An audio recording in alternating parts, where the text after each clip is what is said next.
For so long, we've been here, we've been trying. Get me York's rent-a-car. I need a car in 15 minutes. Hi, I'm Jake Morris, and I travel globally. But when I'm in Ghana, York's Rent-A-Car is my reliable choice for safety and comfort on the road. York's Rent-A-Car provides comprehensive logistics services to mainly blue-chip companies as well as individual clients. At a time we needed a car rental service, and York's fitted in very well to our standards. Their services is top-notch. Drivers are on time. It was beautiful to see them behind the wheels, and anytime they pick up a guest, the guests were very, very happy. Already? Excellent. York's Rent-A-Car provides services and expertise that include meet and greet services at the airport, car rental, driver personal outsourcing, and vehicle detailing. What's the problem? It's you. I told you. York's Rent-A-Car delivers world-class service to its customers, having their highest safety and comfort in mind. So watch him. Go over open for him. York's Rent-A-Car runs 24/7 operations where customers can make car reservations and inquiries of our services online and also call our hotline. For so long, we've been here, we've been trying. Hi there, and welcome to another exciting edition of the Springboard Hangout. The Springboard Hangout, as you know, is our fun-educative program where we attempt to have fun and also learn interesting things about life, because you know, in life, when you stop learning, that's when you start dying. So we don't want to die, do we? So today we have another exciting edition of the Springboard Hangout. I don't want to miss this one because it's been one field that I've been in for the past, 20 plus years, but I always learn new things every time, and I'm sure it'll be the same for you today. Today we are talking about personal branding, continuing our series on personal branding, but we want to talk about all about communication and public speaking. And we are so privileged to have in the studios today the one and only Jeremiah Buabeng. I'm sure you've seen him writing something or speaking somewhere or just making our lives, asking us some questions. Sometimes I think, Jeremiah, this one too, why didn't you just keep quiet? but so today we are going to learn about all about communications with Jeremiah Buabeng, the CEO and founder of Buabeng Communications Limited and allied groups. I always say that whenever I want to start something new, I need to ask myself, what am I playing with? What kind of ball are we looking at? So today we are going to learn about communication, and we're going to start from the basics, because sometimes we think that just talking is no. So we are going to start from the basics, and then we'll build on, and we'll finish with public speaking. It's all about personal branding, and we are focusing on communications and public speaking. So Jeremiah, you are most welcome to the Springboard Hangout. Thank you for the invitation as well. It's good to have you here. You've been dodging, but today I'm glad I caught you. Thanks for finally catching me. Yes, indeed. So Jeremiah, let's start from the basics. And we did have some questions as well from social media, even before you came today. So the studio is going to be packed. What is communication? So, communication simply refers to the whole process of sending out a message, usually to a targeted audience. Mm-hmm. So it can be in a business setting where a business wants to achieve an objective. Therefore, it sends out a message out there to its target audience. It can be even in a non-profit setting where a non-profit organization has various stakeholders.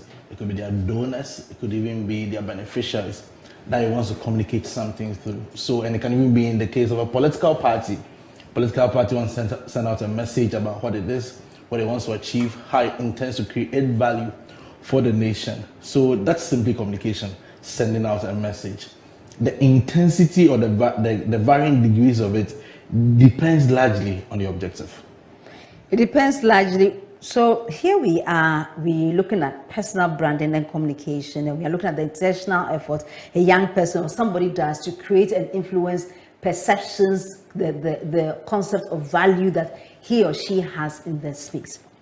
And we have looked at communications, and we are saying that communications is basically having a message, sending out a message, and being intentional about some part or aspects of the message, and having some results from it. Okay. Is it important for one's career? And if it is, why? Yes, it is, because it appears that sometimes, really, a large part of life is shaped more by perception than by reality. Even when it comes to something as simple and apparent like power. Somebody may have power in a country, in a company, in a society. It might not necessarily be in reality, but because of perception. What fuels perception? Communication. And perception is fueled by communication. I hope you got that, guys. How the person or entity positions itself. I mean, if a person is asked to mention what's the most influential think tank in Ghana, most people will say Imani. I like that. But probably they may not even be the most influential. Okay. And yet, communication is what is fueling the perception. They're always in the news, they're always discussing the issues and stuff like that. And when it trickles down to the individual, it's the same thing. So there are entrepreneurs in Ghana, but some entrepreneurs are more influential than others.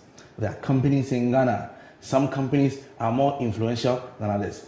They may not even be the ones with the highest level of revenue. They may not even be the one with the highest number of branches. They may not even be the ones with the highest number of stars. But because of communication, they have such an influence in their domain. So it's imperative that for anybody who wants to build a career, they become deliberate about communication. I was telling my staff recently that I've realized that CVs is for baby. It's for babies.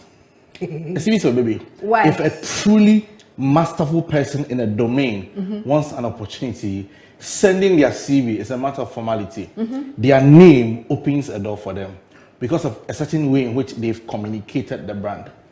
But so communication is really becoming good at telling a story. Now, some people, by their lives, by their achievements, they have a great story, but nobody knows about them. They don't have any influence because while they have a great story, they are poor storytellers. So every professional, every brand must be deliberate about learning how to tell stories. Wow. Every brand, every individual, every organization must be deliberate. And I think the word we want to focus here is being deliberate on telling their story and influencing the perception people have about them in the space. Right. So even though we have laid that foundation, I just want to ask one cute question that somebody just said. Is there any profession that doesn't require communication? I would say no. Every profession will require varying degrees of it and specific channels. But if you're a seamstress or a tailor, even if, you know, those people who prepare dead bodies for the mortuary, even they have to do communication because, I mean, if nobody hears about what you're doing, how do you get recommended?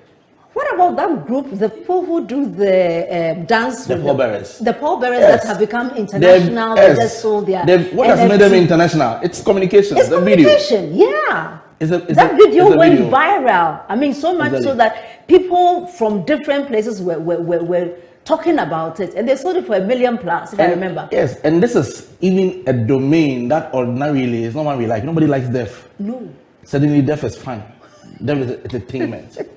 And the era of digital is an era of communications. Everybody must be deliberate about communicating, and communication has been made cheaper, not necessarily free, but it's been made cheaper. So you can leverage how social media can help you reach millions of people. Previously, that would have been TV, and most of us can't afford it. Right. So in this case, we have seen an instance of somebody who has been successful because of telling stories. Do you have any instance where somebody was very good in their field, but because they didn't communicate effectively, they may have either suffered a setback or they may have had some issues with their storytelling?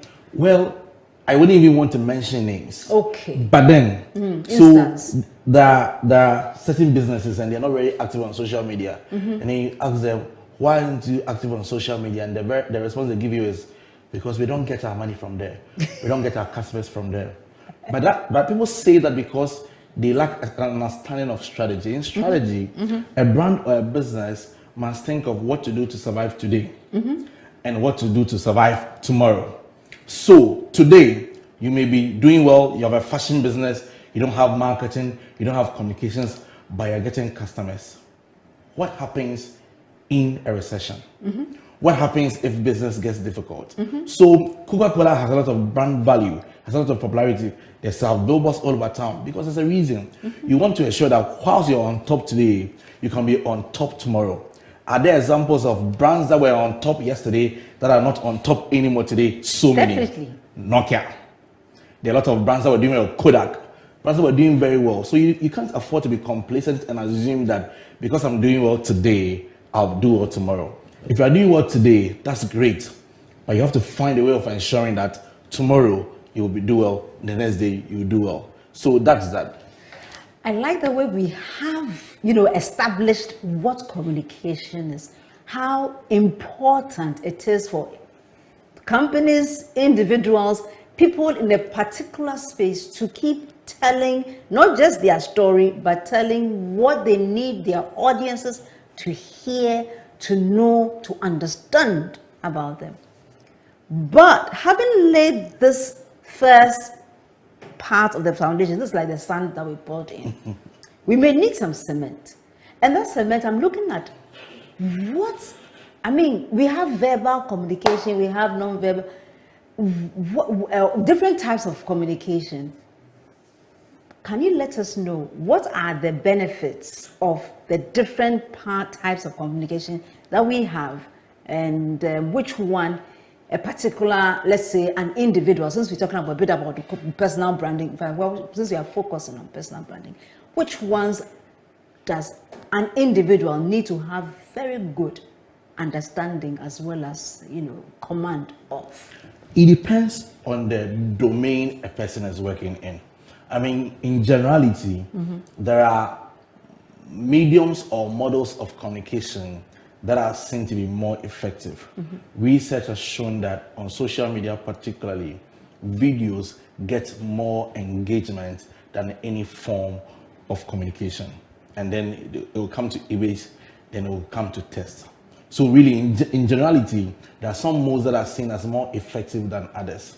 But then the kind of mode that will be effective for somebody depends on their domain. So for instance, if you are into fashion, you may succeed by writing some blog posts, some micro-blogging on social media on various fashion trends, various color combinations that's good for a person, what clothes to wear for which occasion, and all of those things. But you make more impact if you do image and video. If you are a speaker, the whole idea is you're a speaker. If you write stuff, it'll be good. But people also want to feel you speaking. You mean they have to feel you. Exactly. Yeah. They have to feel you speaking. So doing videos every now and then is good. So it always depends on the domain you're operating, what you do.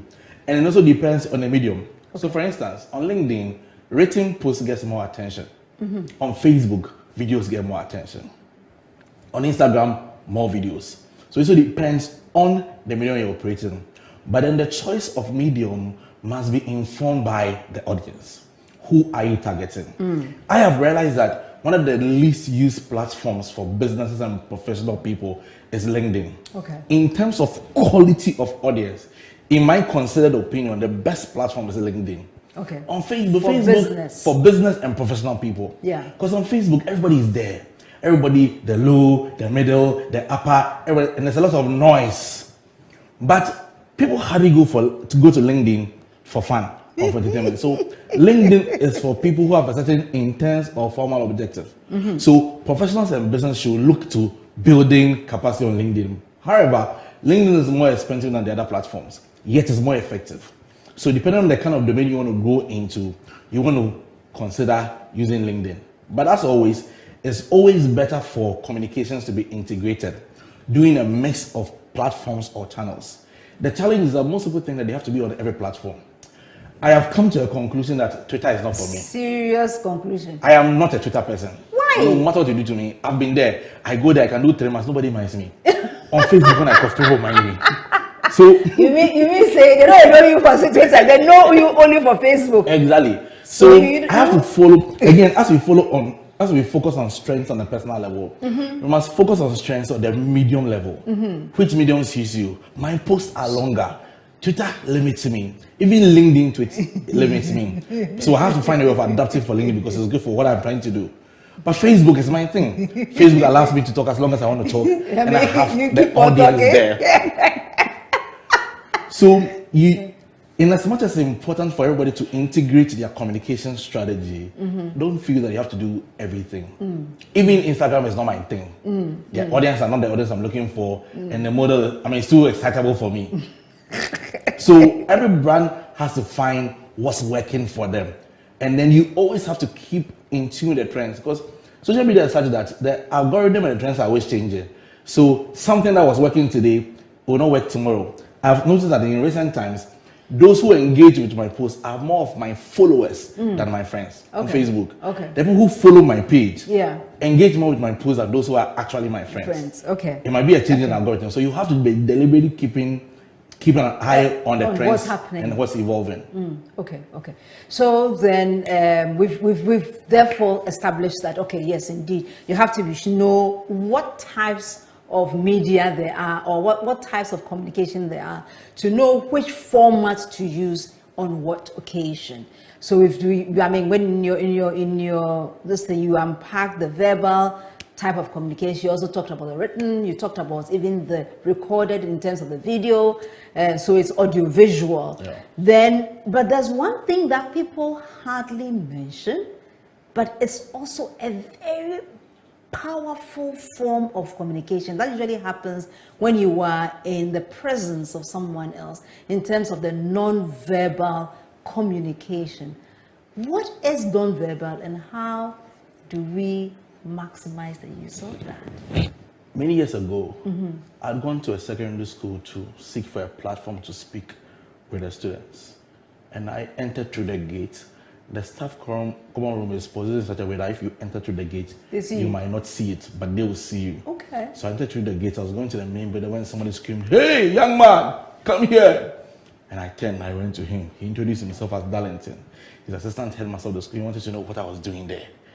And I introduced myself. My name is Jeremiah Buabeng. I'm a motivational speaker. And somebody speak to your students. I said, the way you entered without asking permission, I would have sacked you. But I like the way you address, and I like how you speak.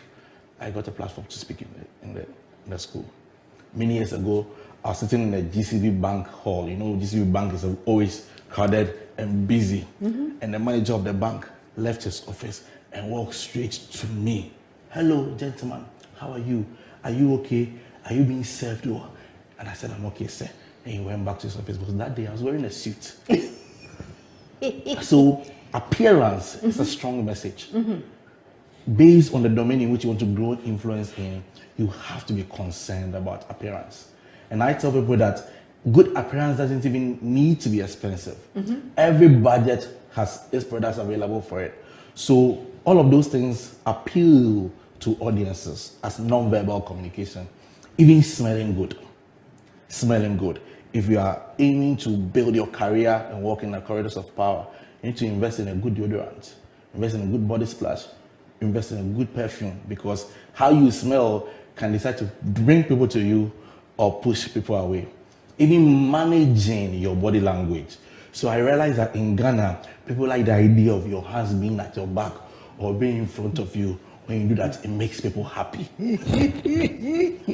So everybody who wants to grow in life must notice cultural nuances, the things that appeal to people in certain cultures. I did a mock interview with a group of people I was training today, and one of them came to sit down without asking for permission to sit, and I said, and there was an European in the group, and I told her that in Europe it wouldn't matter, but in Africa it matters. If you want to sit in somebody's office, you want to ask for permission. So these are all the normal. You must be granted permission. Exactly. I didn't know that. Or you may have a seat. You may have a seat. So these are some of the non-verbal things that a person wants to learn, you want to master. For some people, it comes easy to them because of their temperament. For other people, it's something that they have to really be themselves to learn, because you have a goal, you have an agenda, there's something that you're trying to achieve. When we're talking about the non-verbal communication, it reminds me so much of a time that we were on one of our road shows, and we had gone to one of these mining towns near Newmont, near Newmont. And Albert had been given the opportunity to speak to the people.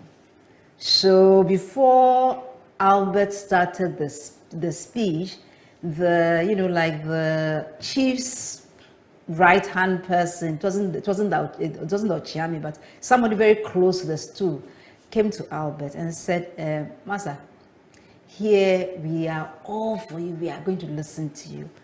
However, in this place, you don't speak with your left hand to the king. It's forbidden.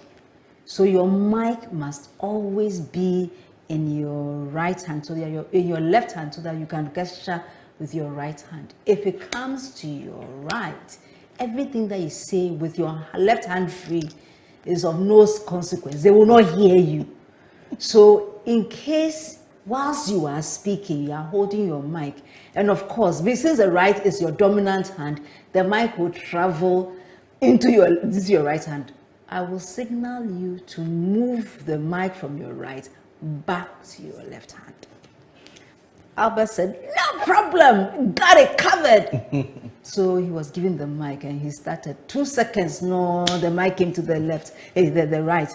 And then the speaker will say, move it, he'll move it. Before he realizes automatically it was such. Albert said, throughout that encounter, even though he was speaking, he was so uncomfortable because he was conscious of how he wouldn't offend the audience because of the body language they would get from the fact that he didn't hold the mic in his left hand, but he held it in the right hand and disrespected our chief. Body language, non-verbal communication is that important. It is. So sometimes even the way you slouch, immediately the person thinks that you are not interested. And as speakers, Charlie, sometimes the cues that we take from our audience. Yeah. When I heard Reverend Okan tell this story in one of his presentations, I made a deliberate effort to learn how to hold a microphone with my left hand. Okay. I mean, growing up as a young person, I was quite non-conformist. So I was trying to challenge everything that society agrees. But I realized that Charlie, you must succeed at everything. Some battles. Not worth fighting. So you just have to deliberately make a decision to move the microphone to your left and learn how to gesture. Some of the questions that we have on social media, I'm trying to bring some of the questions from social media into our discussion. And Petra in Accra says, I consider myself someone with a split personality.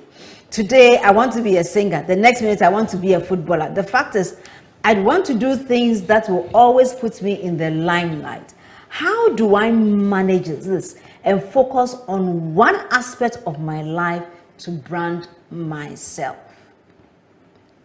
Well, so I'll say a couple of things. The first thing I'll say is that we live in a new generation.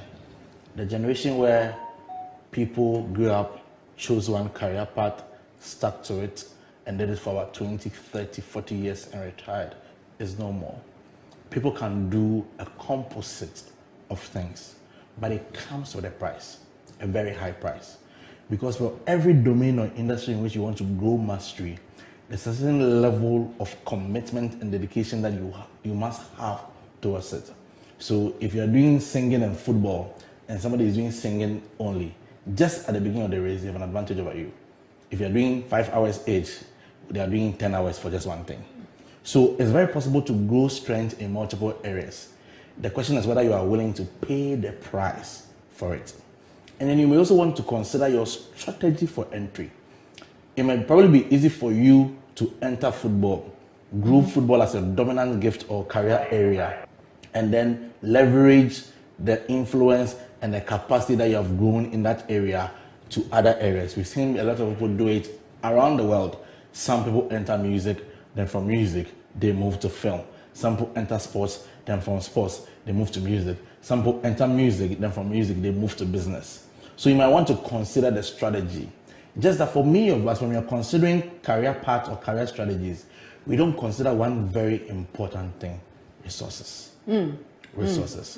Because the amount of time and money and education available to you at every point in time will determine to the extent to which you go. So if you don't have a lot of money, you may not be able to succeed in building a composite of careers, because every dream is capital intensive. You have to put in money. So you may want to consider the resources available to you in deciding what the best strategy is. And then we also don't think even about survival, because I always say that passion does not buy wachi. So you might want to do something, you are crazy about it, you really want to die for it, but it does not make money for you immediately. So you may want to think of doing something that makes you money whilst you take your time and grow that which you are really passionate about, so that you benefit from it in the long run. Take your time. Know which one will give you the money. Because But you may sometimes need to do something else to, kind of build the capital you need to pursue that which you are really passionate about. Yeah. Peter is asking a question about branding, and we know branding is all about uniqueness and value creation and perception. So he is saying that branding has to do a lot with self-confidence. For someone like him who has low confidence, what must I do to project myself? And this is from Peter. Peter, I hope I represented you well. Yes, go on. There are a number of things that are not constant in life. Okay. One of those things is confidence. Another is intelligence. There are things you can do. Confidence and intelligence. There are things you can do to grow your confidence and intelligence. So whatever domain or field that you're operating in, find out what are the core skills in this area and how do I acquire them. The more skills you acquire, the higher the quality of the skills you have, the more confident you become. So first of all, find the key result areas in that field. What do I need to know in this area? What do I need to know how to do in this area?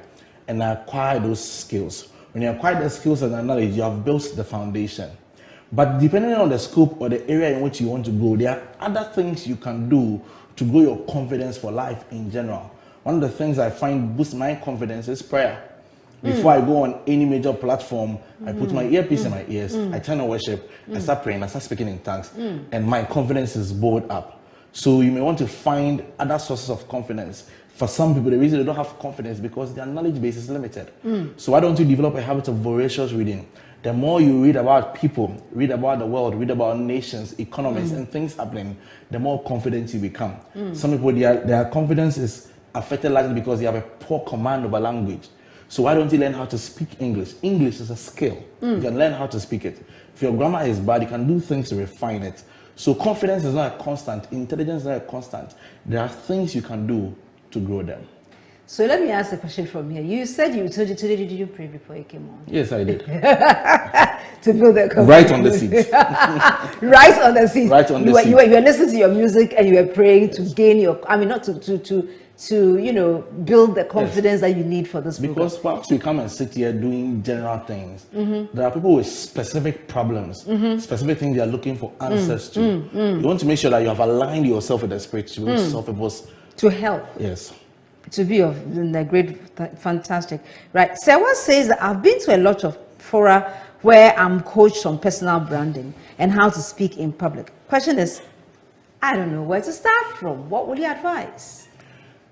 I think that probably branding is one of the most misunderstood subjects in the world. Because very often when people think about branding, they think more of appearance than substance. They think more of what is seen than what is unseen. Speaking my language. Go on, brother. People think more of appearance and substance. If you ask me what is the bedrock of branding, I'll tell you it's product quality and operations management. Product quality, operations management, as a matter of bedrock of branding foundation. and communications. The most important thing about branding, product quality And operations management. Operations. What do you do? How well do you do it? How well do you run it? So, for instance, somebody can announce. No. Please repeat your question. What do you do? What do you do? How well do you do it? And how well do you run it? So somebody can say, I can give you a loan in 72 hours. That is the marketing communications. That's what the marketing communications is saying. But you have filled the loan form in 1 week and nobody has called you. So whilst marketing communications is promising 72 hours, operations does not have the capacity to deliver 72 hours. A personal brand will come up and say, I love people. You have sent them a WhatsApp message. They've read it for 1 week. They've not replied. so I love people. It's communication. It's branding. It's brand communications. But it is not backed by operations and product quality. And our generation, that's a mistake a lot of us have made. We made a lot of noise. We fed appearance, but there's very little substance. So for all of us who want to grow brands, we must focus on building the substance, do the gutter work, be strong, be good. So that when people see the brand and they come, they say, this guy is solid. But if you invest more in making noise and calling yourself great names and big titles, and people experience you and they don't love what they do, your brand can't grow. I remember a very young gentleman who had just finished one of these universities. I'll mention the university. And I mean, had finished the university that year. And I looked at his LinkedIn profile, and he has written tax guru. And I incidentally, I knew the person. So I got in touch with him, and I asked him, please, how long have you been working in taxes? He said, oh, I was doing internship during my school. So I said, about how many years? About 3 years internship.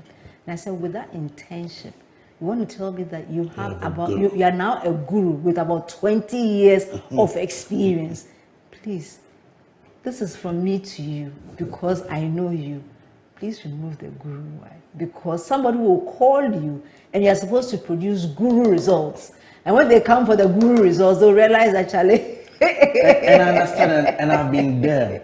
You've been there. Tell me more about that. Very often, when you're a young person, very often we see people do what they do, and we see the face or the surface, and we try to replicate the surface, thinking that when we replicate the surface, we'll become what they are.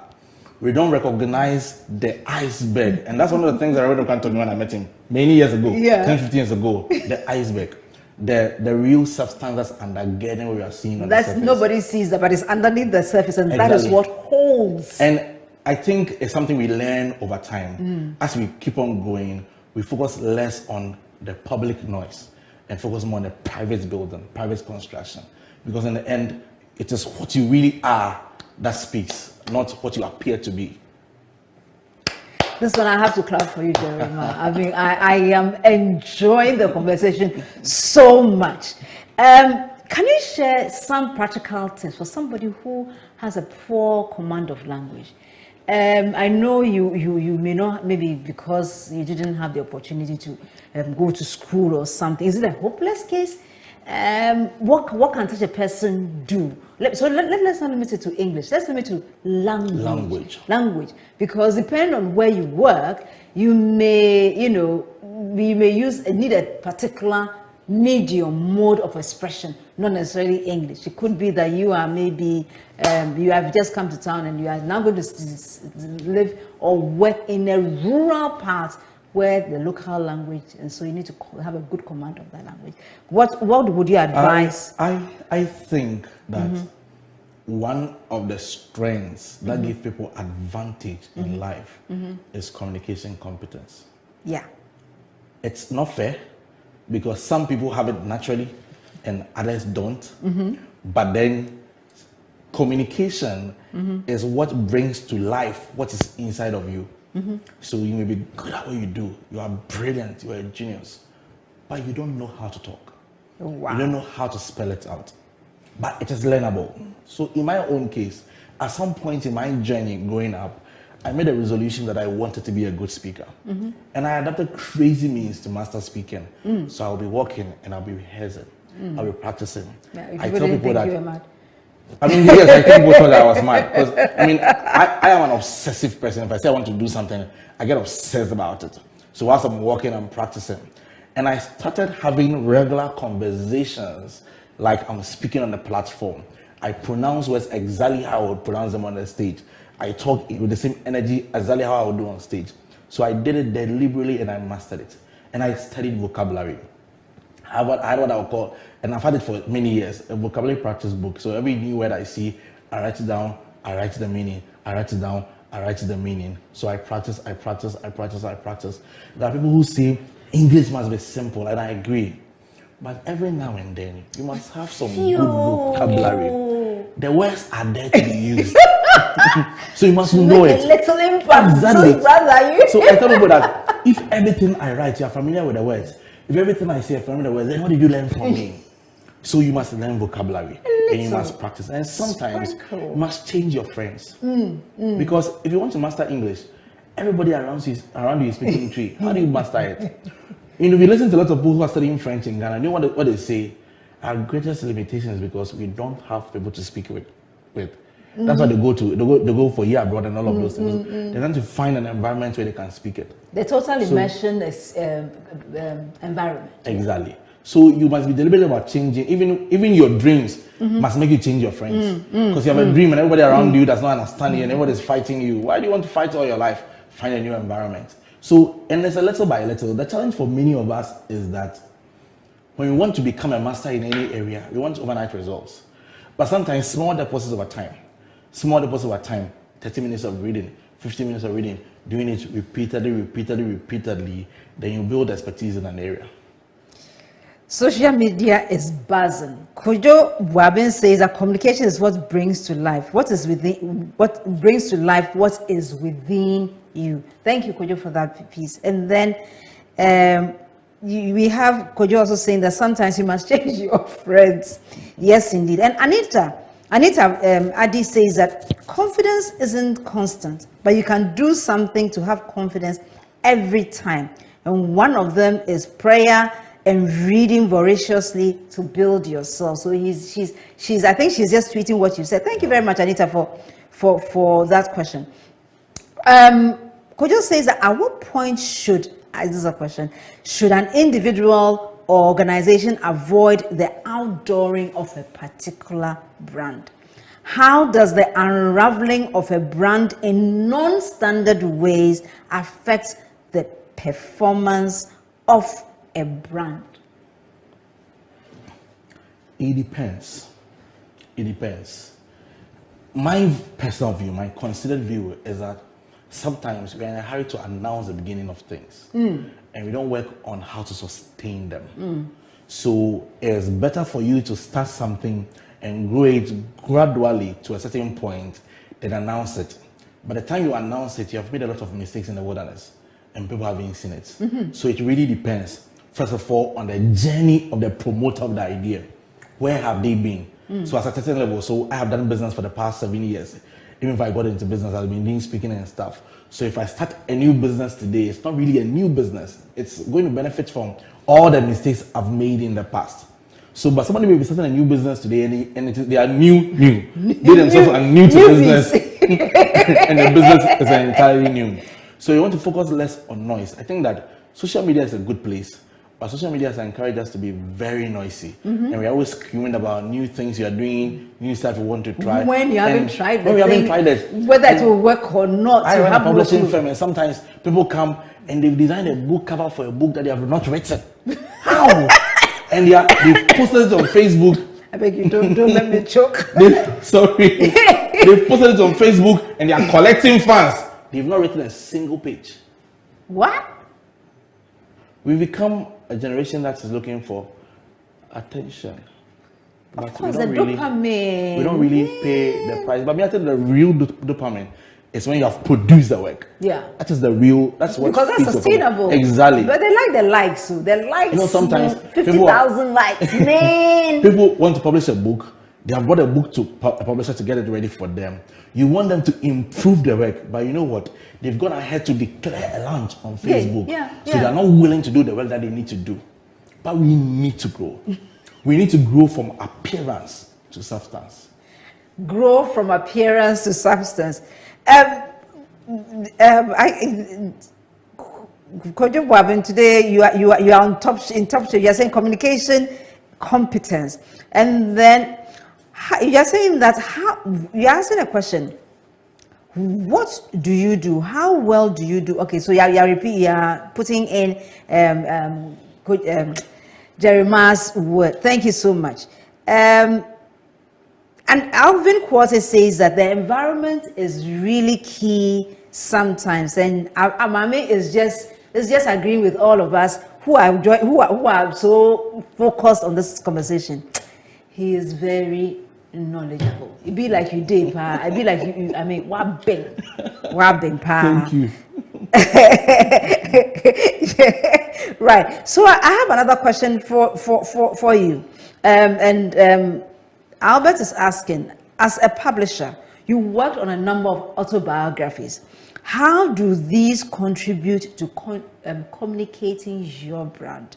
And are there any extra benefits that publishing a book can bring to a person's personal brand? Well, so every work I put out there has my name on it. And that's even not just because my company bears my name, but every work I put out there carries my name. Somebody will ask the question, who did it for you? So we are deliberate in ensuring that we do good work. It's very important. We need to push ourselves to ensure that we do good work.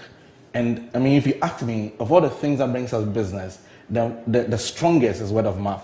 Somebody recommending us to another person. I mean, sometimes even a salesperson will easily close a deal just because a customer recommended you to them. But if you went straight to that cold call, you would have struggled and even not gotten a yes. Maybe the person who don't even have looked at you. Exactly. So word of mouth works. So we are deliberate in ensuring that we do good work. One of our resolutions is that we should not let it be said of us that somebody paid us money and we didn't do their work. I mean, we should kill ourselves for clients. It's deliberate. Of course, as a business, we make mistakes every now and then. Sometimes there's misunderstanding between client expectations and what we promise them and all of that. But as much as possible, we want to ensure that we do good work. And where you are not, for some reason, with that particular, then you attempt to recover the client. Exactly. Right. Fantastic. And then you wanted to ask how an autobiography helps build your brand. One of the strategies for becoming an authority in an area is content. So putting out a book about what you have built, your career, is a way to help you develop expertise.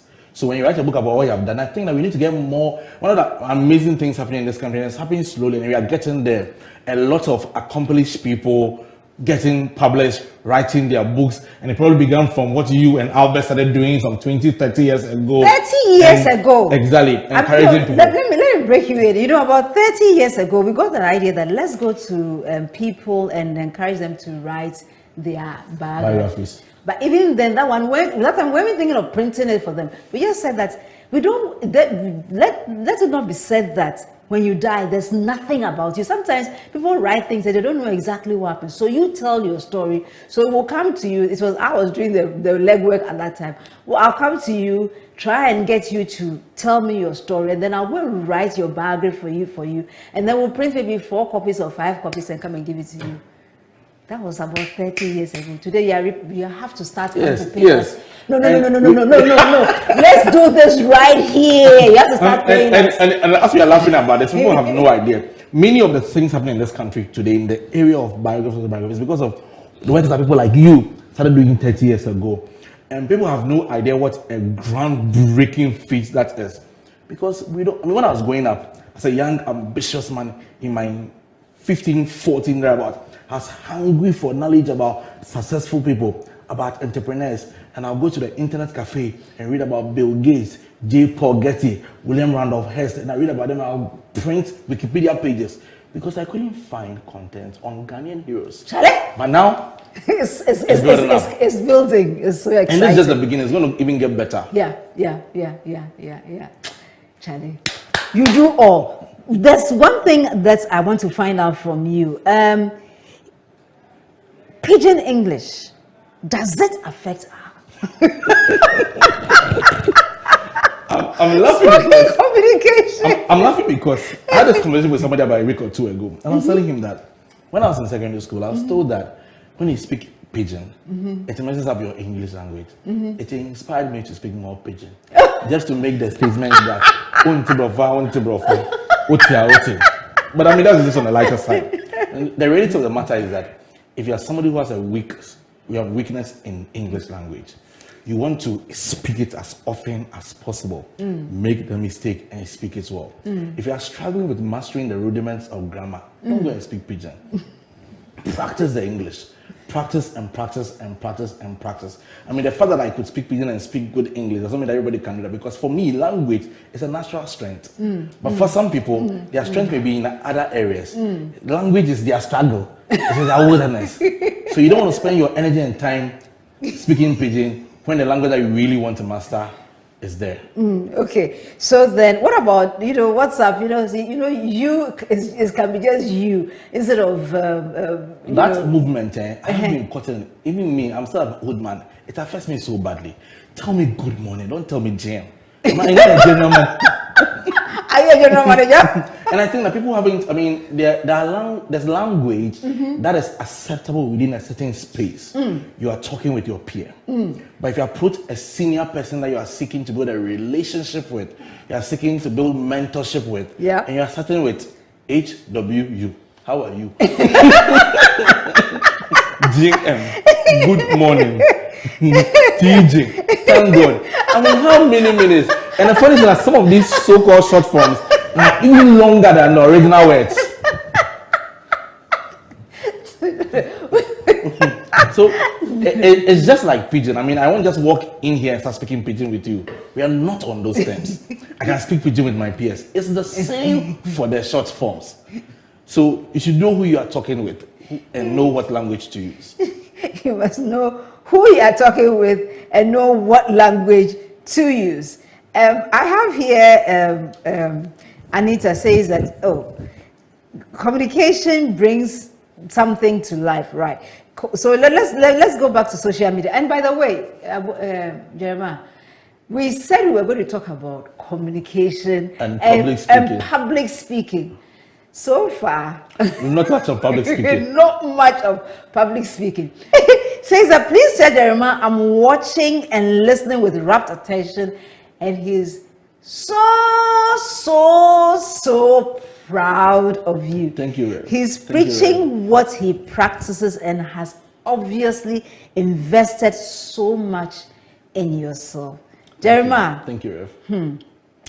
Just one question, and then we will run away. I mean, with this question, I'd like you to give us your 3 key takeaways for today's session.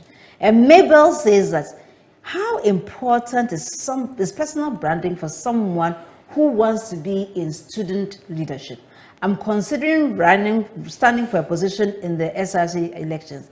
At the same time, I feel restricted and I feel I might miss out on the guest hangout where we are carefree, screaming on top of our voices, acting like kids, because I'm expected to walk, talk, and behave in a certain way. What do I do? I think most of us treat life like a dichotomy. Either or. But life doesn't have to be that way. In my firm, I had this young man who was very intense. And he reminded me so much of myself. That I said that, look, I used to be like you. I was so serious. I had no fun. And I thought that by doing that, I would achieve success very quickly. But now I've gone and realized that life can be a lot of fun. You can also go for an excursion. You can go for a beach party. Yeah. I mean, all of those, I never did it in school. I was a serious guy. No entertainment, no fun. I just do books. I do career, organize my conferences. And that was all. So life doesn't have to be a dichotomy. You can build your student leadership career and still have fun and do the girls. But you always have to know the priority. I think one of the greatest challenge for many of us young people is that we don't recognize the fact that we work first, then we have fun. For many young people, like, the fun is the mainstay. But fun is a reward for hard work. So after you have worked hard, built something, achieved a milestone, then you go and have fun to celebrate that milestone. But not that every day, No, yeah, konkwa. So what are your three key takeaways for us this evening? I think that for everybody trying to build a brand, whether you're a person trying to build a personal brand, or you're a business trying to build a brand or a non-profit, focus first on the bedrock. Build the systems, build the operations. Be good at what you do before you start screaming about it. Practice, make the mistakes, pay attention to the operations, and make sure that at every point in time, as much as possible, the operations is bigger than the communications. Because sometimes the communications blows up the operations, and then when operations is hit by pressure, then it's found wanting. So for a lot of us, for all of us young people, let's deal a little with the passion and the exuberance, and deal more with hard work, discipline, becoming really good at what we do, that we can communicate that excellence to the world. Jeremiah, it's been such a privilege having you here on the Springboard Hangouts. Thank you so much for being with us. I'm sure you've learned, heard so much, and I know you never look at communication the same way after tonight's program. And if you want more, there's only one place to come back. And so I'll be expecting you next week, Thursday. You know me. I know you. We love each other. We have fun. And yet we learn. You are the best. God bless you. God be with you. And until next week, enjoy a fantastic week. I love you. God bless. Good night.